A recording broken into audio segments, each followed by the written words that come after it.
There are new developments in the Russia-Ukraine war every day. The most important of these developments are sanctions and aid. Exactly 10 months have passed since Russia's attempt to invade Ukraine. During these 10 months, many sanctions for Russia and many aid decisions for Ukraine have been announced. These decisions can have consequences that can affect the course of the war. The aid provided by Western and European countries for Ukraine is helping Ukraine to succeed in the war.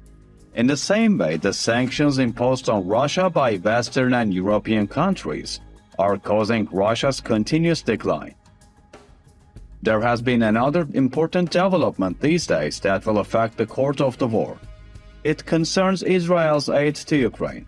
Israel has been providing humanitarian aid to Ukraine since the first day of Russia-Ukraine war. In terms of arms aid, Israel had stated that it would not support either country. However, recent developments show that Israel has changed its mind.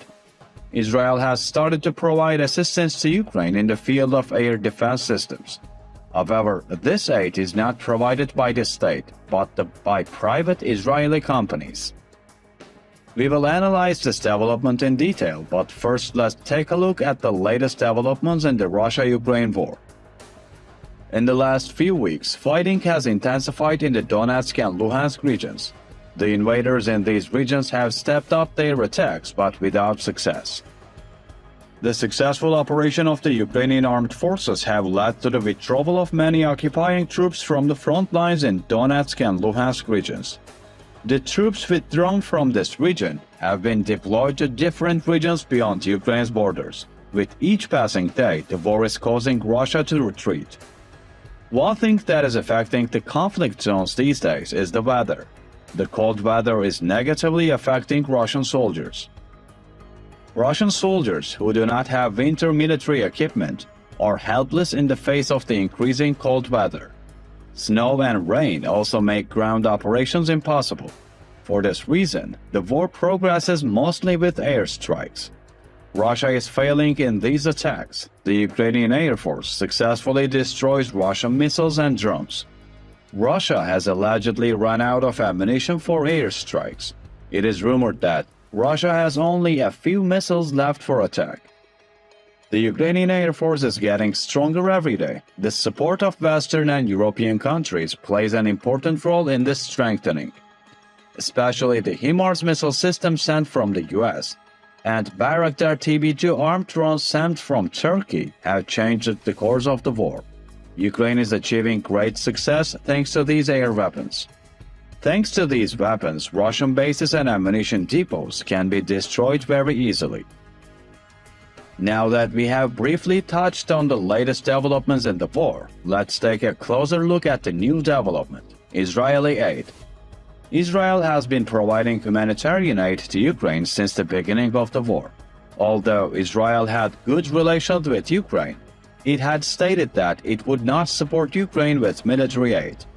But recent developments have changed Israel's decisions. Because Russia cooperated with Iran, Iran has provided a lot of aid to Russia in the field of military equipment. This situation caused a change in Israel's attitude. Israel became one of the countries providing military aid to Ukraine. Ukraine will now use Israel's special combat systems and mortars. It is stated that the course of the war will change with Israel's involvement, because Israeli-made M971 mortars and other special military equipment can cause great damage to Russian soldiers.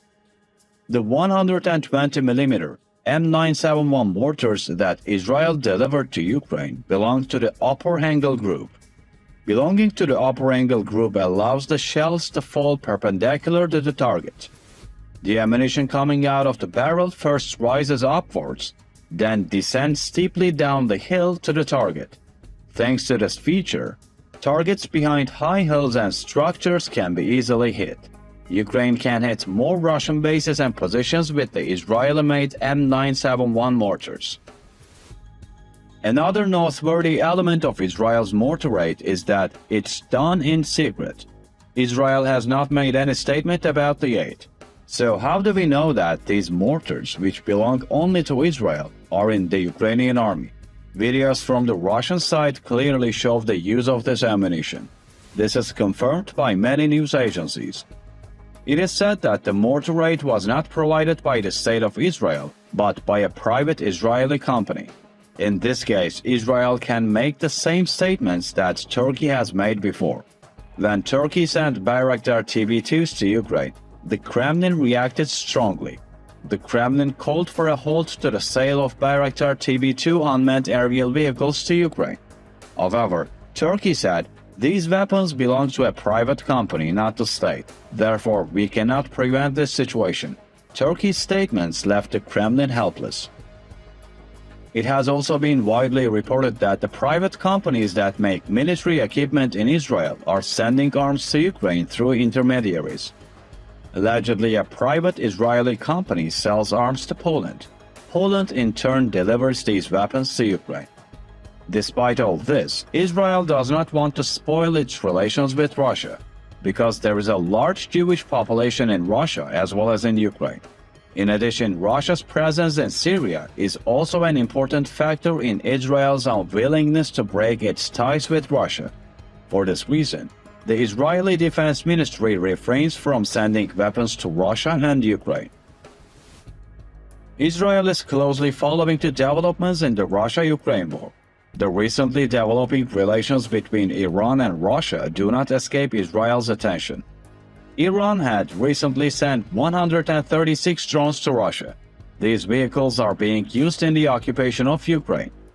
Israel, which cannot get along with Iran, does not want to break relations with Russia. However, with the development of relations between Russia and Iran, Israel has made an important move. Israel is allegedly providing intelligence to Western countries to prevent Iran's military aid to Russia. Israel is said to have sent a secret file to its ambassadors in Western countries. This file mentions how Iran is supplying weapons to the Russian army.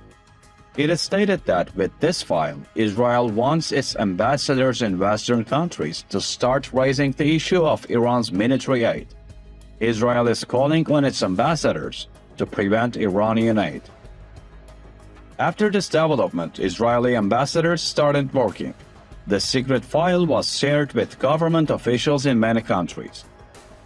The NATO ambassador delivered it to the Deputy Secretary General of the North Atlantic Alliance and senior officials. The ambassador traveled to Brussels for meetings with EU officials to discuss the contents of the dossier. This secret dossier became a hot topic in Russia as well. The Israeli ambassador to Russia met with the Russian Deputy Foreign Minister and expressed Tel Aviv's concerns. What Russian leader Putin will do in the face of these developments is unpredictable, because Putin does not want to spoil his relations with both Iran and Israel. Putin, who is tensed against Ukraine, is also stuck in the diplomatic arena. Do you think Israel's aid will change the course of the war? Will Putin be able to keep strong relations with both Israel and Iran? What will Putin do if Iran's aid to Russia is blocked? We are curious about your views. Follow us for more updates.